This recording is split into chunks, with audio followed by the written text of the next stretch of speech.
আসসালামু আলাইকুম। আজকে আমি আপনাদের দেখাবো আরেকটি ফটোশপের কাজ। হঠাৎ আমাকে ক্লায়েন্ট এসে বললেন যে, "আমার এই ছবিটা একটু অফিসিয়াল লুক করে দাও। মাত্র ৫ মিনিটের ভেতরে।" তার খুবই আর্জেন্ট প্রয়োজন।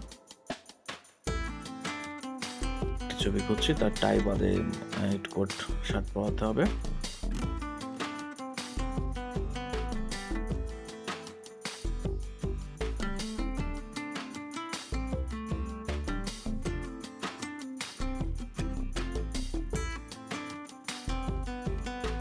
করে নিলাম।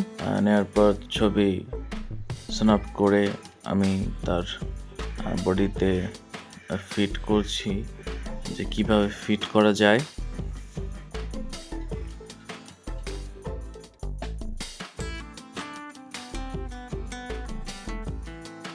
আমাদের গলাটা ভালো করে মিল করলে যদি মনে হয় যে এটা ফিট হয়েছে, তাহলে আমরা এটা সিলেক্ট করব। সিলেক্ট করার পর আমরা এটা ক্রপ টুল দিয়ে ভালো করে কেটে নেব। খুব যত্ন সহকারে আমাদের এই কাজটা করতে হবে, কারণ এটা এলোমেলো হলে ছবিটা একদম বাজে দেখায়। তো আমরা ক্রপ টুল দিয়ে কেটে নিচ্ছি পাসপোর্ট সাইজ আকারের। আমি পাসপোর্ট সাইজের মাপ দিয়ে রেখেছি আগেই। তো সুন্দর করে মাপ দিলাম। এরপর আমাদের ব্যাকগ্রাউন্ড ফেলে দেওয়ার পালা। ব্যাকগ্রাউন্ড ফেলে দিতে হলে আমাদের ব্যাকগ্রাউন্ড সিলেক্ট করে আমাদের পেন টুল ব্যবহার করতে হবে। পেন টুল দিয়ে সুন্দর করে আমরা যে এই আছে জুম করে নেব। আর জুম না করে নিলে কিন্তু আপনি সুন্দর করে বুঝতে পারবেন না, আর সূক্ষ্ম করে কাটতেও পারবেন না। আর জুম করে নিয়ে আমরা প্রত্যেকটা ধাপ আমরা অনুসরণ করব।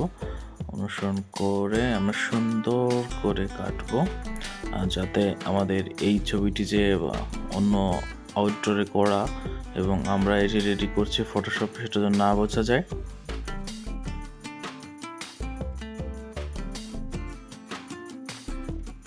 চুলটা আমাদের বেশি প্রয়োজনীয়, এটা সূক্ষ্মভাবে করতে হবে। এটা আসলে অনেক কেটে কেটে গেলে বাজে দেখায়। তো আমরা সুন্দর করে এটা কেটে নিই।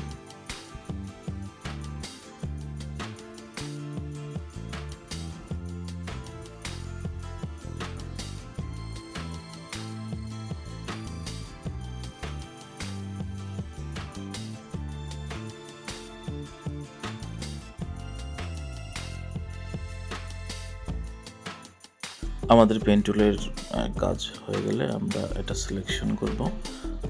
মেক সিলেকশন করে এটা আমরা ব্যাকগ্রাউন্ড ফেলে দেব। কন্ট্রোল এক্স ক্লিক করে কিবোর্ডে আমরা ফেলে দেব। ফেলে দেওয়ার পরে আমাদের কিন্তু প্রায় অলমোস্ট হয়ে গেছে। কিন্তু একটা সমস্যা আছে যে দেখেন যে ক্লায়েন্টের ভিতরে যে টি শার্টটি ছিল, টি শার্ট কিন্তু দেখা যাচ্ছে। কিন্তু আমরা এই টি শার্টটি না সরানো পর্যন্ত কিন্তু আমাদের ছবিটি ভালো লুক আসবে না।